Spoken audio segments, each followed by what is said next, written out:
call is now being recorded. Okay, Karen, thank you so much for agreeing to participate in this interview. I wonder if you had did you have a chance to look over the consent form? Do you have any questions about it? And do you give consent to participate? I did look it over. I don't have any questions, and yes, I give my consent. Thank you. My research question is, how are itinerant teachers for students with visual impairments involved with managing off-task and or non-compliant behavior in students with visual impairments? And so all the questions in this interview are going to be based around behavior, specifically off-task and non-compliant behavior. Before we get into the questions, will you just tell me a little bit about yourself, like how long you've been in your current role and when you started working as a TVI and in Colorado? I began working as a TBI in Colorado 6 years ago, and I am currently a part-time teacher with Douglas County School District, and I am certified as a teacher of the visually impaired and also as a orientation mobility specialist. Great, thank you. And we're just going to dig right into questions now. So across the various settings in which you work, how are you involved in managing the behaviors of students with visual impairments? It depends on the school, the classroom, and really the other IEP team members. Okay. I'll start with what I think has been one of the most productive and beneficial for the student environment. It's where there is very much a proactive role of the school with respect to the actual teachers that are working with the student, responsible for progress monitoring of academic performance and responsible for teaching content, that they're very involved. And then also a case manager or a learning specialist or someone at the school that takes an active interest in the behavior, the progress, and the academic curriculum for the student. And I'm just part of that team. And when the program is being consistently followed up front for the student is where I see the best results. On the opposite end of the spectrum, where I feel unfortunately many students with the visual impairments fall into, is that often many people with good intentions, but many IEP team members, families, assume that the behavior is directly a result of and caused by the visual impairment. And in that respect, they are reluctant or refuse to do a behavior plan.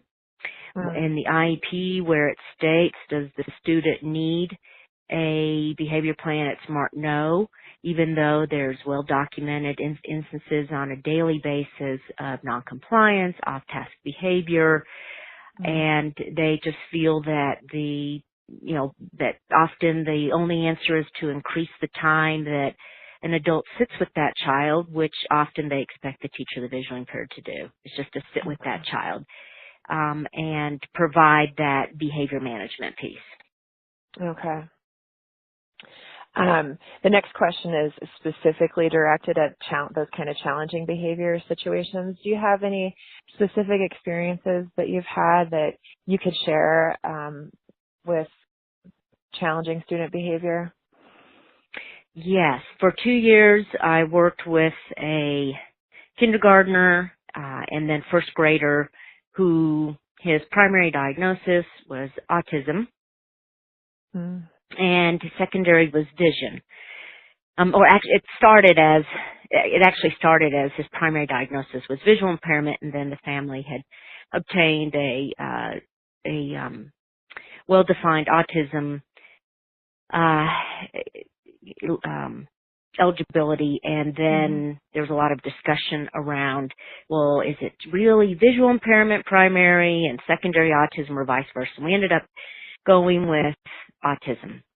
And this student was daily, very well documented, with adults and other children, mostly adults, because he always had an adult by his side, biting, kicking, hitting, fleeing the classroom, running, and this child would often get nose bleeds, very profuse nosebleeds. It was a condition that he had medically with his septum, and he would, when he would get a nosebleed, would run and purposely smear the blood all over desks, chairs, the floor, down the handrail of the stairs.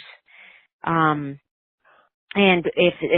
when trying to contain that, would bite and kick the person, the adult that would try to contain that. So, and he was, we did minute by minute logs, and we're able to prove that his off-task behavior was 85 to 90% of the time. And that was in multiple subjects, including non-academic ones. That was with a full-time adult intervention and many other interventions that were tried. The child was receiving for several years behavior therapy outside the school, and I met with that behaviorist multiple times.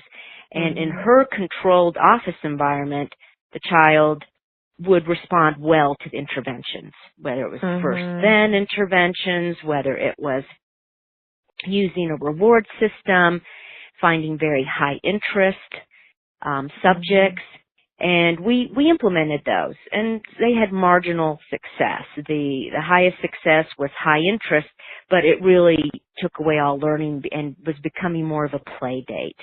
The family and the school was adamant that this child should learn Braille. So in addition to autism, the child has CP or CP tendencies, so limited use of one of his hands, and did not want to touch things. In fact, refused to touch the Braille. So it took 2 years of this documentation of the behavior, the different strategies, and everything that we tried, and the result to show that where the student was at emotionally and in his behavior impeded him learning Braille, and at the time Braille was not an appropriate curriculum for this child. But that took 2 years of daily documentation. Wow. Thank you. Earlier, you mentioned a little bit about behavior improvement plans, and I was wondering if you would share a little bit more about your experience with these, if you've had experience with them, just what those experiences have been like with developing and implementing. The behavior improvement plans, one thing for sure that would help would be consistency, and that all the adults followed the same plan and used the same lingo. The first that I've used with many students and I've found some success would be a reward system. And that would be finding a very high preferred activity or item, and the student would understand that after first work, then the reward. Or in one case we had to do the opposite, but it did work. 3 minutes of video time, 5 minutes of work. Literally 3 minutes of preferred, baby boogala video, and then 5 minutes of a work task. So that works pretty well with some students. That's in conjunction with the expectation up front of when so-and-so comes into the room, when Miss Karen or Miss Hensel comes into the room, it is time for Braille, or it is time for working on the CCTV. It's not